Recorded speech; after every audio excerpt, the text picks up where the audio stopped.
प्यारे बच्चों, विद्युत आवेश और क्षेत्र के अंतर्गत ऑब्जेक्टिव क्वेश्चन की सीरीज में सेट 2 के अंतर्गत विभिन्न तरह के प्रश्नों को आज सॉल्व की जाएगी, जिन्हें आप समझकर अगले साल जो एग्जाम होने वाले हैं 2022 में, आप उसमें बेहतर परफॉर्म ऑब्जेक्टिव में कर सकते हैं।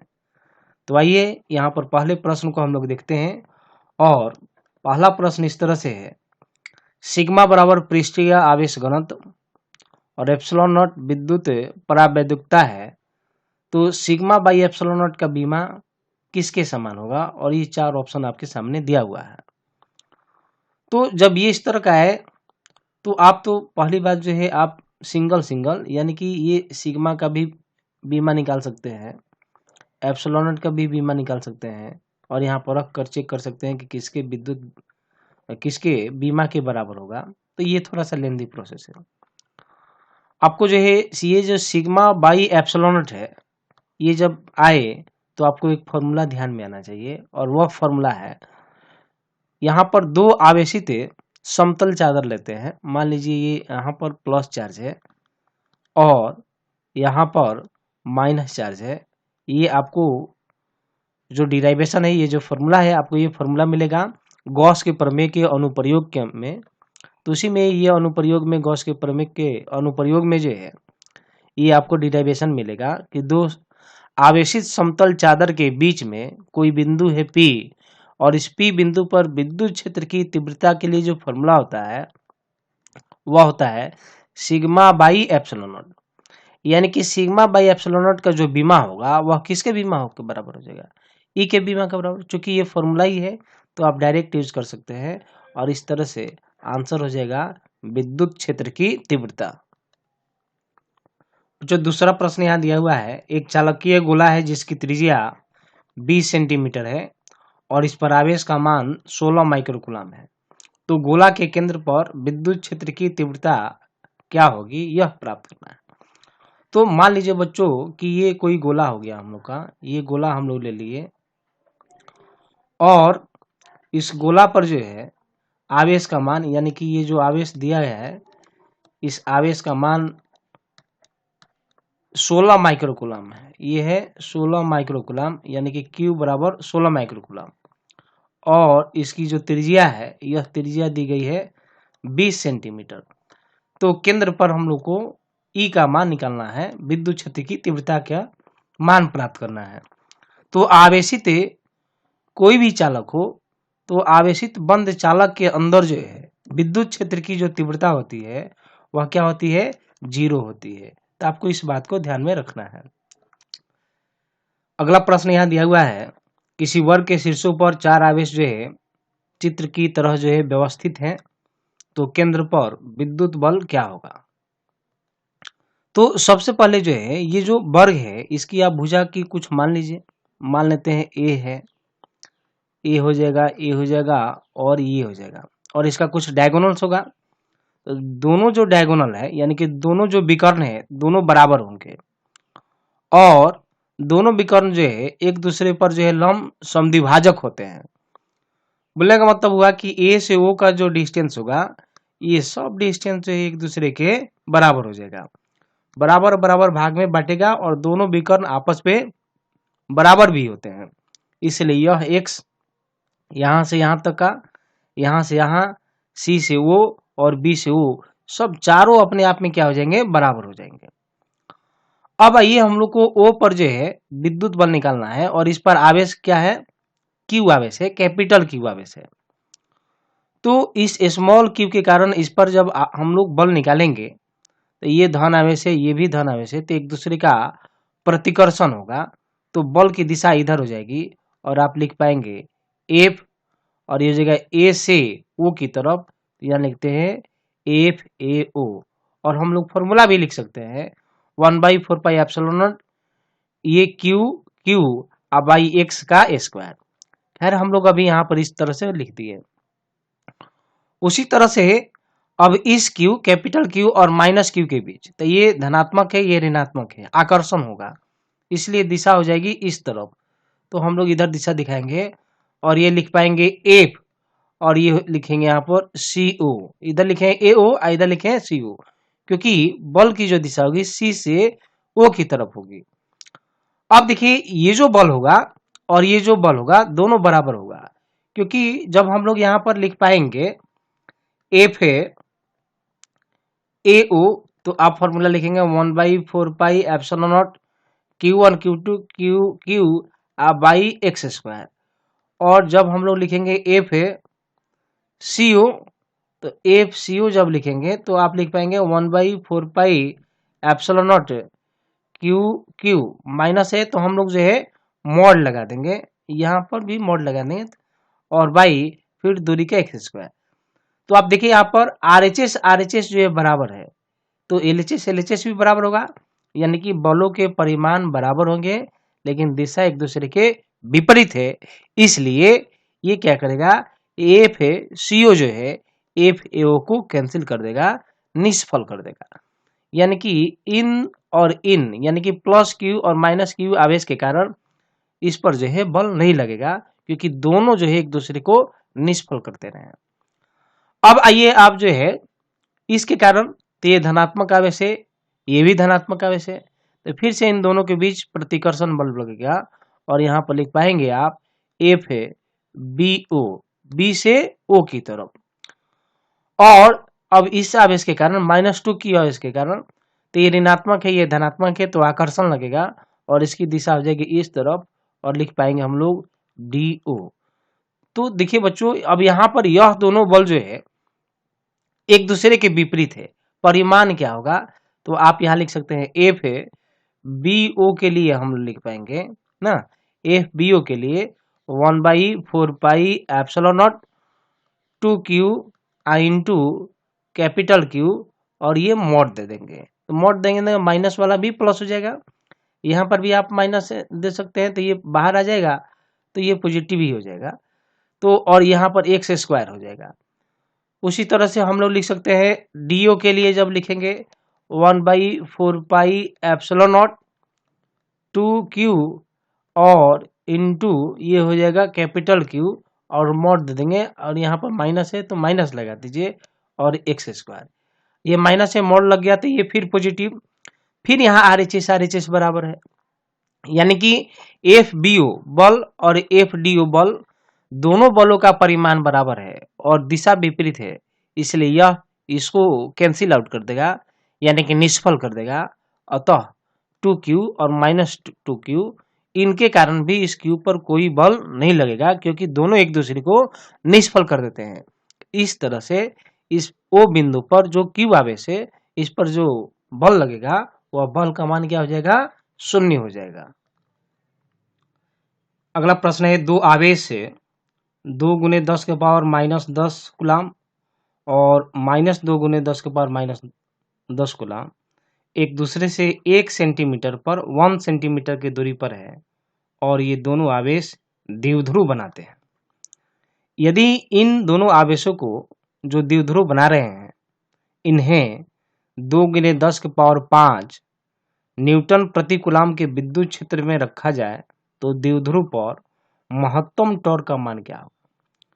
तो देखिए बच्चों, हम लोग दो आवेश ले लेते हैं, मान लीजिए ये Q1 आवेश हो गया ना, या ये इसको आप मान लीजिए Q, और ये हो जाएगा 2 × 10⁻10 कूलाम -10 कूलाम, और एक दूसरा आवेश हम लोग यहाँ ले लेते हैं, और ये ऋणात्मक है तो ले लिए -Q, और ये -2 × 10⁻10 कूलाम, और दोनों के बीच की दूरी दी गई है 1 सेंटीमीटर। 1 सेंटीमीटर बोलने का मतलब हो गया 0.01 ये मीटर हो जाएगा। तो सबसे पहले हम लोग जो है द्विध्रुव आघूर्ण, ये टॉर्क पूछा जा रहा है, तो टॉर्क के लिए फॉर्मूला होता है टाउ बराबर PE sin थीटा, और जब मैक्सिमम टॉर्क की बात की जाएगी, यानी कि टॉर्क मैक्सिमम लिखेंगे, तो यहाँ sin 90 लेना होगा, तो इस तरह से मैक्सिमम टॉर्क हो जाएगा PE। E तो दिया हुआ है, और P उद्देश्य है हम लोग का कि P कैसे हम लोग प्राप्त करें।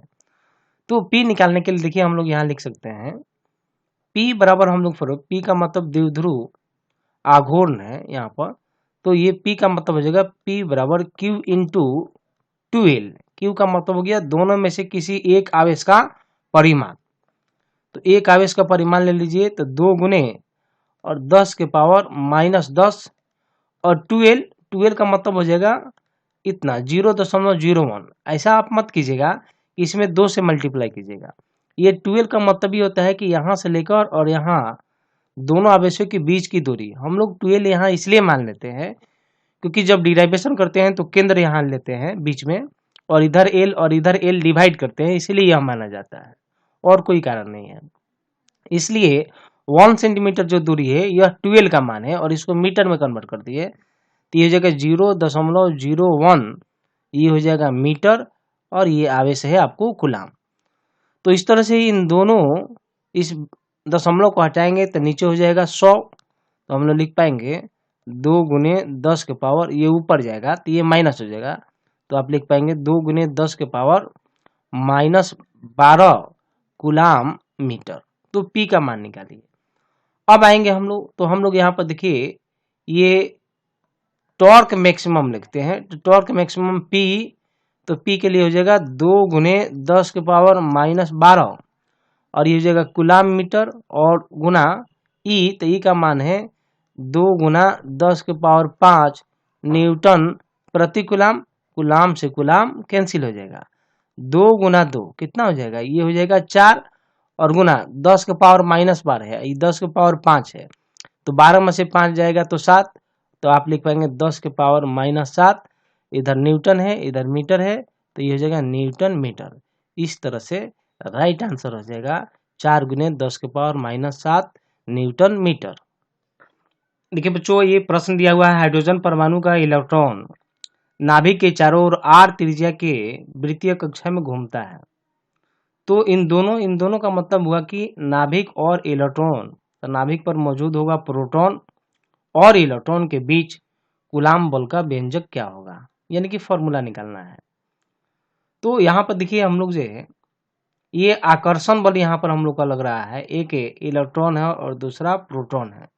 तो वेक्टर फॉर्म में जब हम लोग लिखते हैं तो आकर्षण बल की बात हम लोग जो है ऋणात्मक से की जाती है। तो ये तीनों में ऋणात्मक यहाँ पर दिया हुआ है। अब आपको देखना है कि हम लोग जो फॉर्मूला लिखेंगे F बराबर, तो ये बराबर हो जाएगा K, 1/4 पाई एप्सिलॉन नॉट की जगह हम लोग लिखते हैं K, और E इंटू ई, इलेक्ट्रॉन के लिए भी E और प्रोटॉन के लिए भी हम लोग E लिखे हैं।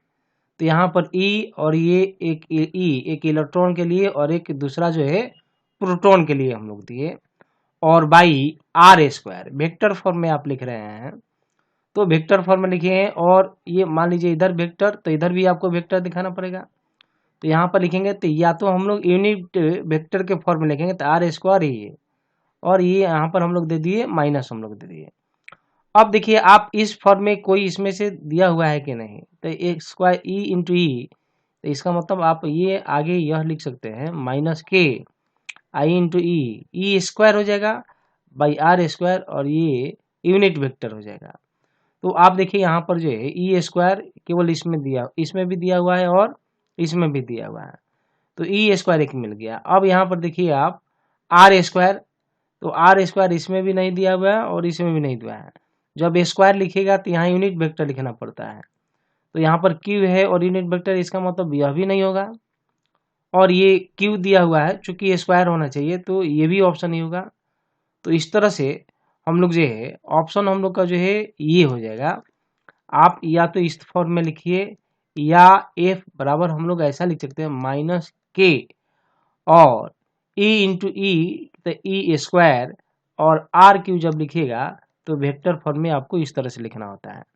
तो ये वेक्टर फॉर्म में कूलाम के नियम को वेक्टर फॉर्म में कैसे हम लोग नोटेशन करते हैं, तो ये नोटेशन का एक तरीका है। तो बल को हम लोग इस तरह से लिख सकते हैं।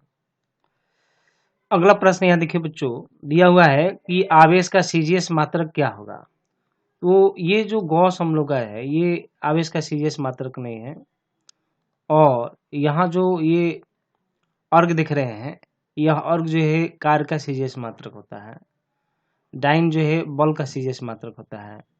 तो इस तरह से जो स्टेट कूलम होगा वह आवेश का CGS मात्रक होगा, तो आवेश का CGS मात्रक हो जाएगा स्टेट कूलम। विद्युत आवेश की बीमा यहाँ प्राप्त करनी है। तो विद्युत आवेश के बीमा यानी कि Q बराबर फॉर्मूला होता है IT, और बीमा लिखेंगे तो इधर भी बीमा लिख दिए, ये I और इधर ये हो गया T। तो करंट के लिए A और टाइम के लिए दे दिए T, इसलिए बीमा हो जाएगा AT। देखिए बच्चों, प्रश्न है स्थिर आवेश के कारण उत्पन्न होगा। तो जब आवेश स्थिर हो, ध्यान में रखिएगा, जब आवेश स्थिर रहेगा तो केवल जो है विद्युत क्षेत्र उत्पन्न होगा, केवल विद्युत क्षेत्र उत्पन्न होगा। और जब आवेश जो है चालक में गतिशील हो, आवेश कहाँ गतिशील हो, चालक में गतिशील हो, तो चालक में जब गतिशील रहेगा तो केवल चुंबकीय क्षेत्र उत्पन्न होगा, केवल और केवल चुंबकीय क्षेत्र। और जब वही आवेश हवा में गतिशील हो, ये कहाँ है, स्थिर है ना, ये स्थिर है, और ये आवेश कहाँ है, तो चालक में गति करता है, और ये कहाँ गति करता है, तो हवा में गति करता है। तीसरा, तो हवा में गतिशील होगा तो विद्युत क्षेत्र भी उत्पन्न होगा और चुंबकीय क्षेत्र भी उत्पन्न होगा, दोनों उत्पन्न होगा। ध्यान रखना है, जब आवेश स्थिर हो तो विद्युत क्षेत्र, चालक में गतिशील हो तो चुंबकीय क्षेत्र, हवा में गतिशील हो तो विद्युत क्षेत्र और चुंबकीय क्षेत्र दोनों। यहाँ प्रश्न है आवेश स्थिर है, इसलिए केवल और केवल विद्युत क्षेत्र की उत्पत्ति होगी। देखिए बच्चों, अगला प्रश्न यहाँ पर दिया हुआ है, किसी चालक पर आवेशों की उपस्थिति, यानी कि उस पर आवेश है या नहीं है, और उसकी प्रकृति का मतलब धनात्मक आवेश है या ऋणात्मक आवेश है, इसकी जानकारी निम्न में से किस यंत्र से प्राप्त होती है। तो यहाँ पर 4 ऑप्शन दिया हुआ है, एमीटर, गैल्वेनोमीटर, विद्युतदर्शी, सूक्ष्मदर्शी। तो सभी यंत्रों के बारे में थोड़ी थोड़ी जानकारी आप लीजिए। एमीटर क्या है, तो एमीटर के लिए बोलते हैं यह एक ऐसा विद्युतीय यंत्र है जिसकी सहायता से किसी चालक में प्रवाहित धारा की माप की जाती है, तो ऐसे यंत्र को बोलते हैं हम लोग एमीटर। गैल्वेनोमीटर जो है एक ऐसा विद्युतीय यंत्र है जिससे यह पता चलता है कि किसी चालक से धारा प्रवाहित हो रही है अथवा नहीं, तो ऐसे यंत्र को हम लोग गैल्वेनोमीटर बोलते हैं। विद्युतदर्शी क्या है, तो विद्युतदर्शी एक ऐसा यंत्र है जिसकी सहायता से किसी चालक पर आवेशों की उपस्थिति एवं उसकी प्रकृति के बारे में जानकारी मिलती है, ऐसे यंत्र को बोलते हैं विद्युतदर्शी। इस तरह से चालक पर आवेशों की उपस्थिति और प्रकृति के बारे में जानकारी देने वाला जो यंत्र है वह क्या हो जाएगा, विद्युतदर्शी हो जाएगा। सूक्ष्मदर्शी क्या है, इसके बारे में भी जान लीजिए। सूक्ष्मदर्शी का मतलब हुआ यह एक ऐसा प्रकाशिक यंत्र है, हम लोग ये रे ऑप्टिक्स में पढ़ेंगे इसके बारे में। तो ये एक ऐसा प्रकाशिक यंत्र है जिसकी सहायता से छोटी वस्तुओं को स्पष्ट रूप से देखने के लिए उपयोग में लाया जाता है। तो यहाँ पर हम लोग का जो है क्वेश्चन के अकॉर्डिंग जो आंसर हो जाएगा यहाँ पर विद्युतदर्शी। बच्चों, अगला प्रश्न यहाँ दिया हुआ है, किसी चालक को आवेशित किया जाता है तो इसका द्रव्यमान पर प्रभाव पड़ेगा। मान लीजिए कि यह कोई चालक है और इस चालक को आवेशित कर रहे हैं, तो इस चालक को धनावेशित कर रहे हैं या ऋणावेशित कर रहे हैं, इस बात की अस्पष्टता यहाँ पर नहीं हो पा रही है। इस तरह से चालक पर धन आवेश भी आ सकता है और चालक पर ऋण आवेश भी आ सकता है। तो यदि मान लीजिए कि चालक पर धन आवेश आएगा, इसका मतलब है यहाँ से इलेक्ट्रॉन निकलेगा, तो इलेक्ट्रॉन का कुछ द्रव्यमान होता है 9.1 गुने 10 के पावर -31 kg। तो जब यहाँ से इलेक्ट्रॉन निकलेगा तो यह जो चालक है यह धनावेशित होगा, तब इसका द्रव्यमान घटेगा, तब क्या हो जाएगा, इसका द्रव्यमान घटेगा। और जब इस चालक पर इलेक्ट्रॉन की अधिकता होगी, इलेक्ट्रॉन आएगा, तो इलेक्ट्रॉन की अधिकता के कारण जो है ऋणावेशित होगा, तो इलेक्ट्रॉन एक्स्ट्रा आ रहा है, यानी कि द्रव्यमान क्या हो जाएगा, बढ़ेगा। यहाँ पर तो इस बात की जानकारी नहीं हो पा रही है कि धनावेशित हो रहा है या ऋणावेशित, सीधे लिखा हुआ है आवेशित हो रही है। इसका मतलब है धनावेशित भी हो सकता है और ऋणावेशित भी हो सकता है, इसलिए यहाँ पर राइट ऑप्शन हो जाएगा कि द्रव्यमान घट भी सकता है या बढ़ भी सकता है, इसलिए राइट आंसर हो जाएगा सी।